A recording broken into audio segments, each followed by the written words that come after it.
جہاں ترکی اور شام میں زلزلہ آنے پر ساری دنیا افسوس کر رہی ہے، وہاں پر ان کی جب سوشل میڈیا پر تصویریں وائرل ہوتی ہیں نا،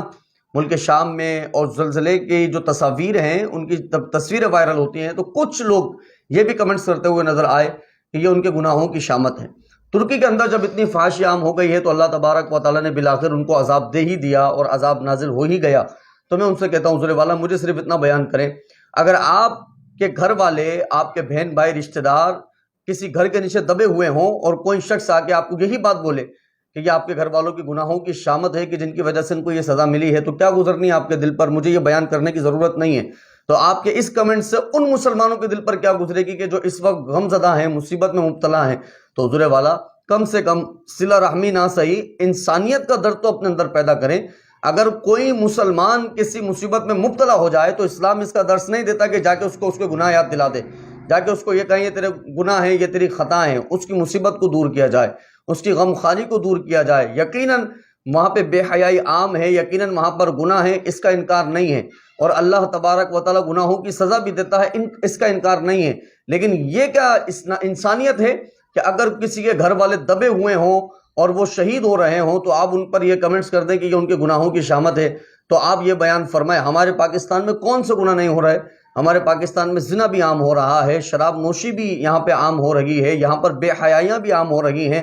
مسلمان لڑکیاں اپنے جسموں کو دکھاتی ہوئی بازار کے اندر پھر رہی ہیں۔ کون سے گناہ ہیں جو ملک پاکستان کے اندر نہیں ہو رہے؟ تو اب مجھے یہ بیان فرمائیں، اگر ابھی تک ہم پر اللہ کا عذاب نہیں آیا تو اس کا مطلب یہ نہیں ہے کہ جہاں کوئی مصیبت میں آ جائے تو ہم ان پر تنقید کریں اور ہم ان کے گناہوں کی بات کریں۔ آپ پہلے اپنے گریبان میں جھانکیں کہ ہم کتنے گناہوں کے اندر مبتلا ہیں، ہمارا پاکستان کتنے گناہوں کے اندر مبتلا ہے۔ حضور والا میرا آقا کریم صلی اللہ تعالی علیہ وآلہ وسلم کے پاس ایک شخص آیا بھوک کی شکایت لے کر، اور وہ کہنے لگا حضور میں بھوکا ہوں۔ میرا آقا کریم صلی اللہ تعالی علیہ وآلہ وسلم نے پلٹ کر کے اس سے یہ سوال کیا، میرا آپ سے سوال ہے اگر آپ حدیث مبارکہ پڑھنے والے ہیں، پلٹ کر کے حضور نے یہ پوچھا، یہ بیان کر کے تو نمازی ہے کہ نہیں، یہ بیان کر کے تو والدین کا فرما بردار ہے کہ نہیں، تو یہ بیان کر کے تو یہ کام کرتا ہے یا وہ کام کرتا ہے، اگر تو کام کرتا ہے تو میں تجھے کھلاؤں گا۔ یہ حضور صلی اللہ علیہ وآلہ وسلم نے فرمایا نہیں، ایسا کچھ بھی نہیں ہے، بلکہ جب اس نے حضور سے بھوک کی شکایت کی تو میرا آقا کریم صلی اللہ تعالی علیہ وآلہ وسلم اپنے گھر چلے گئے، اور حضور اکرم صلی اللہ علیہ وآلہ وسلم نے اپنے گھر والوں سے پوچھا کہ گھر میں کچھ ہے، تو گھر والوں نے منع فرما دیا کہ گھر میں کچھ نہیں ہے۔ تو حضور اپنے صحابہ میں آ گئے اور میرے آقا نے فرمایا کہ جو اس بھوکے کو کھانا کھلائے گا میں دعا کرتا ہوں اللہ اس پر رحمت برسائے گا۔ تو حضرت ابو طلحہ انصاری رضی اللہ تعالیٰ عنہ نے اس کو کھانا کھلایا، اور وہ کنڈیشن کیا تھی کہ ان کے بچے بھوکے سو گئے، یعنی گھر میں اتنا کھانا تھا کہ یا تو بچے کھا لیتے یا مہمان کھا لیتا، لیکن ابو طلحہ انصاری رضی اللہ تعالیٰ عنہ نے مہمان کو ترجیح دی کہ اس کی بھوک جو ہے، جس مصیبت میں مبتلا ہے، پہلے اس کی مصیبت کو دور کیا جائے۔ اپنے بچوں کو، اپنی زوجہ کو خود بھوکے رہ لیے، لیکن اس کو کھانا کھلایا کہ جو بھوکا رسول اکرم صلی اللہ علیہ وآلہ وسلم کے پاس آیا تھا۔ اور جب صبح ہوئی تو میرا آقا کریم صلی اللہ علیہ وآلہ وسلم اپنے صحابہ کرام علیہم الرضوان میں ارشاد فرمانے لگے کہ رات میں ایک معاملہ پیش آیا، اور وہ معاملہ جو بھی تھا اس معاملے کی وجہ سے اللہ تبارک و تعالیٰ ان تمام گھر والوں سے راضی ہو چکا ہے۔ وہ تمام گھر والے، ابو طلحہ انصاری کے گھر والے، جو بھی معاملہ پیش آیا جو میں نے ابھی آپ کو بیان کیا ہے، اس معاملے کی وجہ سے اللہ راضی ہو گیا ہے۔ اور یہ حضور نے کیوں فرمایا؟ کیونکہ اللہ نے قرآن میں آیت نازل فرما دی، سورہ حشر آیت نمبر 9 28 پارہ، وَيُؤْثِرُونَ عَلَىٰ أَنفُسِهِمْ وَلَوْ كَانَ بِهِمْ خَصَاصَةٌ۔ یہ آیت مبارک اللہ نے ان کی شان میں نازل فرما دی کہ جنہوں نے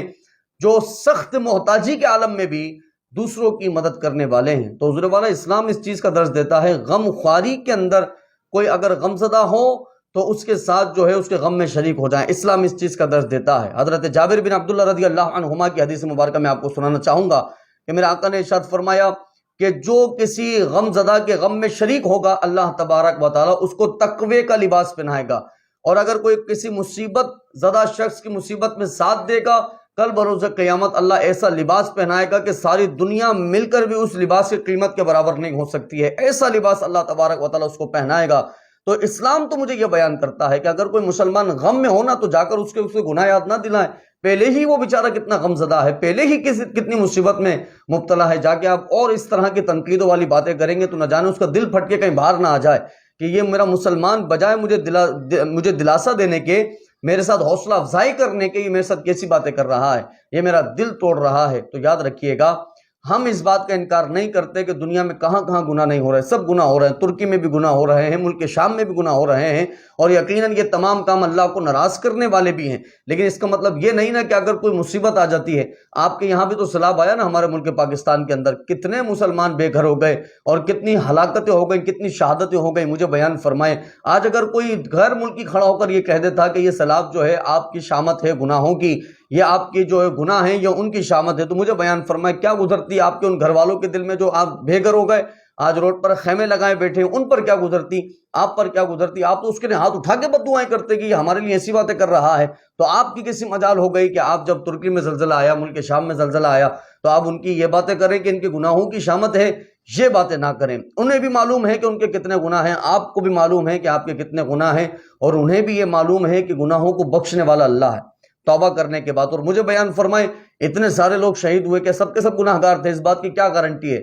اتنے سارے لوگ شہید ہوئے ہیں، نہ جانے اس میں کوئی اللہ کا ولی بھی ہو سکتا ہے، کوئی پارسا عورت بھی ہو سکتی ہے، کوئی حافظ قرآن بھی ہو سکتا ہے، کوئی عالم دین بھی ہو سکتا ہے۔ تو اتنے سارے لوگ جو شہید ہو گئے ہیں، ان تمام کو آپ نے ایک ہی بات میں لپیٹ دیا ہے کہ ان کے گناہوں کی شامت تھی۔ تو کیا آپ کے نظر میں سب کے سب گناہ گار تھے؟ جبکہ آپ تو جانتے بھی نہیں کہ کون کون شہید ہوا، اور کون کس معیار کا انسان تھا، کون متقی تھا، کون گناہ گار تھا، کون جنتی تھا، کون جہنمی تھا، کچھ نہیں جانتے۔ تو جب کچھ نہیں جانتے تو یہ باتیں کہنا یقیناً سامنے والے کی دل آزاری کرنا ہے۔ تو یہ موقع رسول اکرم صلی اللہ علیہ وآلہ وسلم کی حدیث پر عمل کرنا ہے کہ کوئی اگر غم زدہ مسلمان کے غم میں شریک ہوگا تو اللہ اسے تقوی کا لباس پہنائے گا۔ غم میں شریک ہو جائیں، آپ مالی طور پر مدد نہیں کر سکتے، کم سے کم اپنے الفاظ سے حوصلہ افزائی کر سکتے ہیں، ان کے دلاسا دے سکتے ہیں، ان کو جو ہے وہ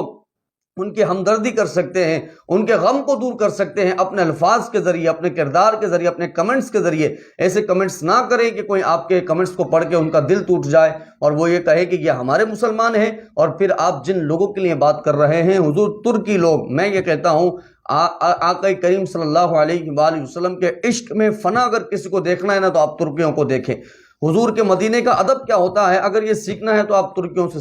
سیکھیں۔ آقا کریم صلی اللہ علیہ وآلہ وسلم کے عشق میں رونا کیا ہوتا ہے اگر یہ دیکھنا ہے تو آپ ترکیوں کو دیکھیں۔ آپ ان کے لیے بات کر رہے ہیں کہ جن کے عشق رسول دنیا بھر کے اندر عام ہے، رسول اللہ سے وفاداری دنیا بھر کے اندر عام ہے۔ تو خدا را مسلمانوں کے غموں میں شریک ہو جائیں، اور مسلمان کو جس طرح سے آپ دلاسا دے سکتے ہیں اسے دلاسا دیں۔ مالی طور پر مدد کر سکتے ہیں تو مالی طور پر مدد کریں، نہیں تو اچھی بات کہہ کے مدد کریں، کہ اچھی بات کہنا بھی ایک طرح کا صدقہ ہے۔ تو اللہ تبارک و تعالیٰ سے دعا ہے کہ ایسے لوگوں کو ہدایت کی توفیق نصیب فرمائے، ہم سب کو بھی ہدایت پر قائم و دائم رہنے کی توفیق نصیب فرمائے۔ آمین بجاہ النبی الامین صلی اللہ علیہ وآلہ۔